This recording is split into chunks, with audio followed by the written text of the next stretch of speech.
Well, the markets are random, ain't it?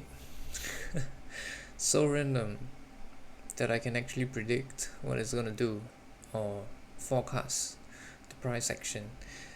This is ridiculous when you hear people say that the markets are random and that they cannot be timed. It's bullshit. It's ridiculous. Alright, so what do we have here? Okay, on 8:30, non-farm payrolls, news drivers, right? Went down, took out the sell side, punched it back up, took out all the buy side above here. Alright, during 9:30, retail market opens, right? Trades down into what? Order block right here. This is the low. And why? To entice the retails into shorting the markets. Okay, so what happens after that? You have a 10 a.m. news driver, and at 10:30 the algorithm starts to run through this relative equal highs that was created for retails to see as what?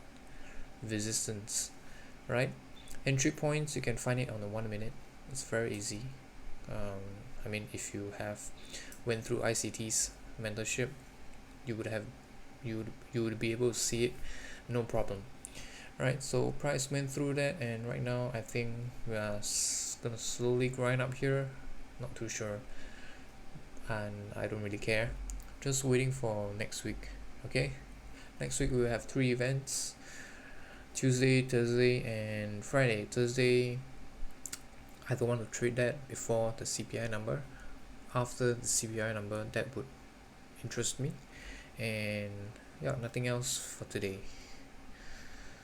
And yeah, if you can see what I've done throughout this entire week,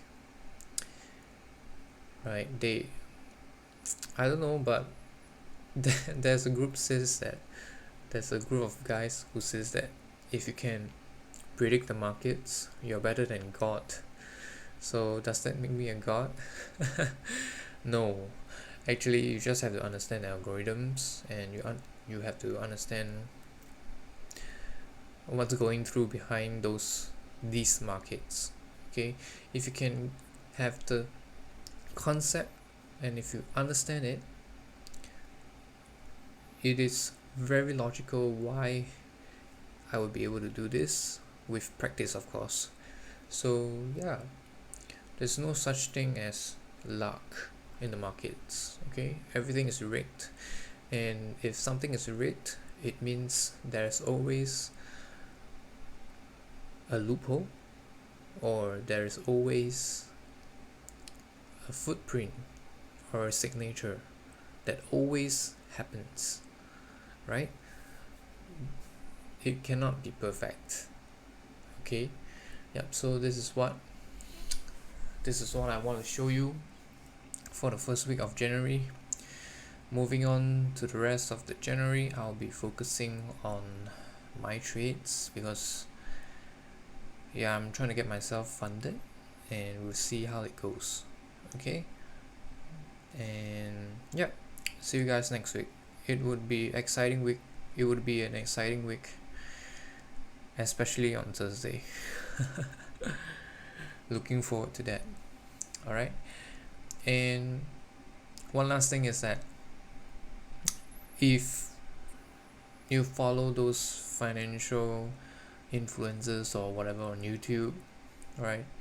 If they say that they can't time the market, I do not understand why they are estimating the future market based on current company's valuation or whatever, like the reports or sales. It's all forecast, right? You do not know what the company is going to release. You do not know their earnings until they release, or whatsoever. But then you're trying to forecast it. That's more difficult, right? Than if you just forecast the market itself. That's what I think. Right? And to say that there's a certain date or a certain period whereby they expect some form of market rallies, things like that. I don't know how to put it in words, but well, just take it with a grain of salt, okay? And yeah, I'm not trying to say that I'm better than them, but I'm just trying to let you know that you can actually do this, right? If you put in the hard work, and if you are able to read the markets like this, and you're able to forecast it, it's going to be very, very beneficial to you, right? You don't have to be a trader to benefit from this. You can be a long-term investor if you want to call yourself that. You can be a long-term investor if you can read the markets properly, and you will know where is the best time to buy, and where is the best time to exit the markets. Because if you don't keep your profits, someone in the marketplace is going to take it from you, right? This is a game, right? It's either you take their money or they take your money. There's no such thing as investing in a good company and then what, you're gonna wait 40 years for that to see if the company grows. I mean, come on. You're just a liquidity provider in the markets. Alright, without such people, and I do understand, without such people there would not be liquidity in the markets and we would not be able to trade it. So I would like to thank them for their efforts in providing the liquidity for us. Okay, so yeah, that's about it, right? You can have your own views about it, and this is my own view. I mean, you can fight against it and whatsoever, but yeah, I showed you proof, right? So if you have any counter arguments, you can leave any comments down below, right? And I will see if it warrants any response with proof, of course. I mean, like, if you need proof, right? Because I gave you proof, so you need proof for me to start the counter argument, right? Countering your argument, all right? Things like that. Okay, so yeah, and that's it for today.